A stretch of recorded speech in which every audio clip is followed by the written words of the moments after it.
I always think about this Daniel Pink statement, and I'm sure you've heard it before if you haven't.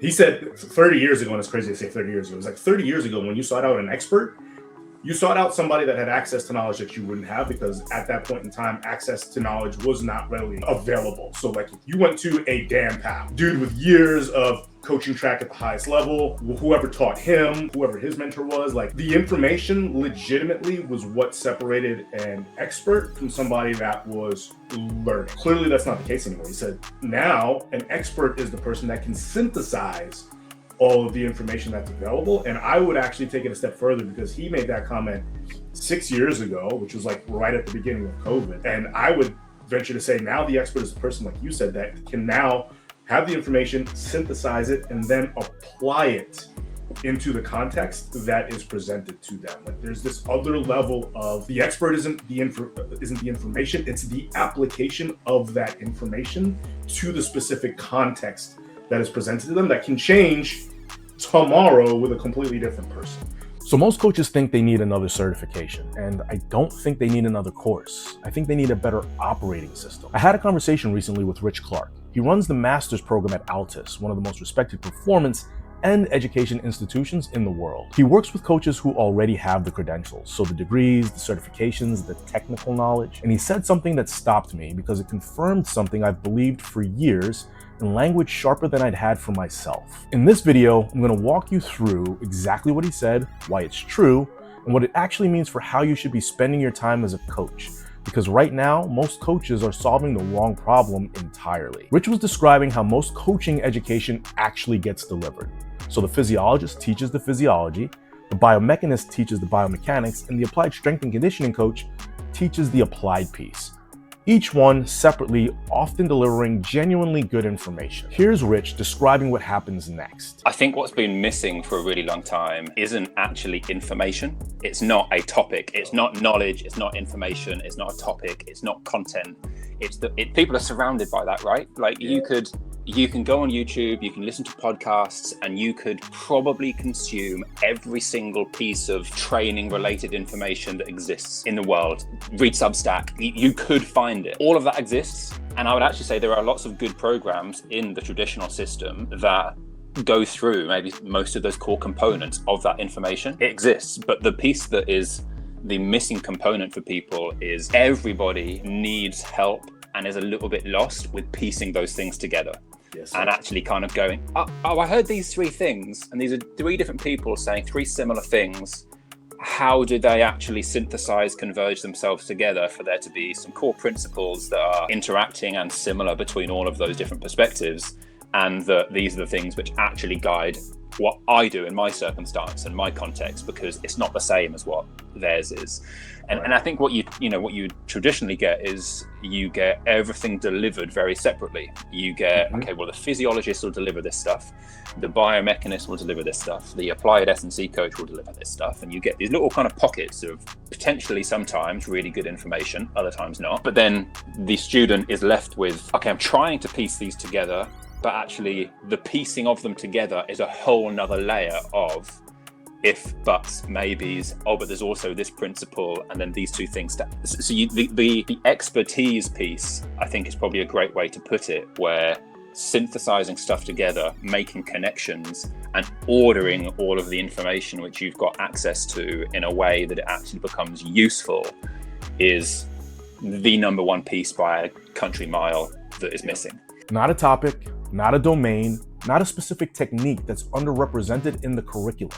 The synthesis itself, the ordering, the thing that turns scattered information into something a coach can actually use under pressure in a session with a real athlete in front of them. That's the gap, and it's not a small one. Lesson 1, information was never the bottleneck. I want to be precise about why this matters more than it did even 5 years ago. Information used to be scarce.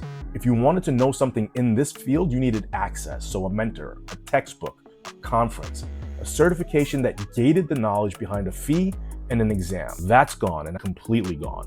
Whatever you want to know about periodization, energy systems, motor learning, recovery protocols, it's available often for free, often explained well within seconds, which means the coach who simply knows more than another coach has almost no advantage left. Information stopped being the scarce resource. What's still scarce, what was always actually scarce, even when it didn't look that way, is the ability to take that information and organize it into something usable in a specific context for a specific person under real constraints. Rich's framing makes this explicit. It was never about which topic got missed in the curriculum.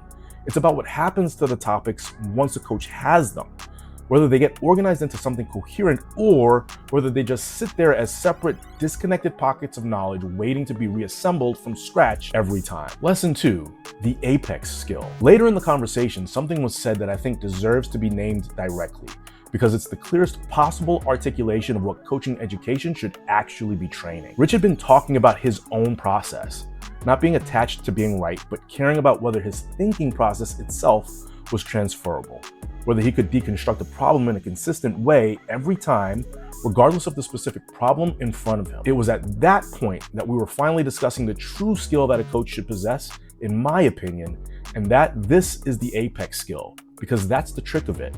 Developing a problem-solving system, not developing an inventory of assumed right answers. Not a specific methodology, not a particular system of periodization or preferred energy system model. The skill that sits above all of those, the ability to take any of them in any combination and apply them correctly to the actual problem in front of you, that's the apex skill. This is the thing most coaching education doesn't train because it's the hardest to test, it's the hardest to certify, and it's harder to put on a slide. You can test whether someone knows the said principle.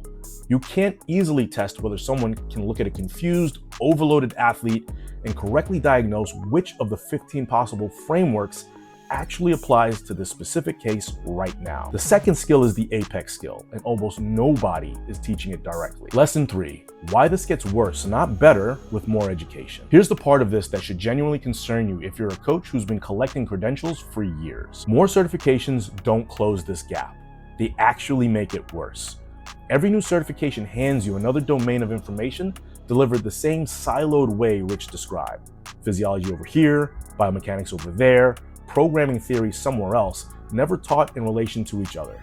If nobody ever teaches you the synthesis skill, adding more raw material just gives you more pieces to manage without giving you any better a system for managing them. This is why a coach with 15 years of experience and 6 certifications can still freeze in front of a genuinely novel case.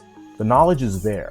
The apex skill, the thing that actually converts knowledge into a decision, was never trained because almost nothing in the standard education pathway trains it directly. It gets trained by accident for some coaches, through enough repetition and enough trial and error over the years. For most, it just never fully develops, and the coach spends a career reaching for more information instead of better organization, because more information is what the industry knows how to sell. So here's what to actually do with this. Stop asking. When you feel stuck on a case, what do I know yet is not the question. Start asking, of everything I already know, what's the actual hierarchy here? What matters most for this specific person in this specific context right now? That's a different question. It assumes the knowledge is probably already there. The job isn't to go find more of it. The job is to organize what you have into something that produces a decision. Practically, the next time you build a program or make a real-time coaching decision, try writing out explicitly the 2 or 3 pieces of information that are actually driving the decision and the reasoning that connects them. Not everything you know about the topic, just the specific chain of synthesis that got you from information to action. If you can't write that chain out clearly, that's the gap Rich is describing, showing up in real time. Not a knowledge problem, a synthesis problem. This is the entire premise behind how I think about coaching education right now. So not pushing more content at coaches, but building the actual architecture that lets them organize what they already have. Rich said it about as clearly as it's ever been said to me. Synthesis is the missing piece by a country mile. If you want to see how I'm actually building that architecture, hit that subscribe button to continue the conversation. If you're interested in learning more about building your own architecture, check out the link in the description on the one-day workshop, and I'll see you in the next video.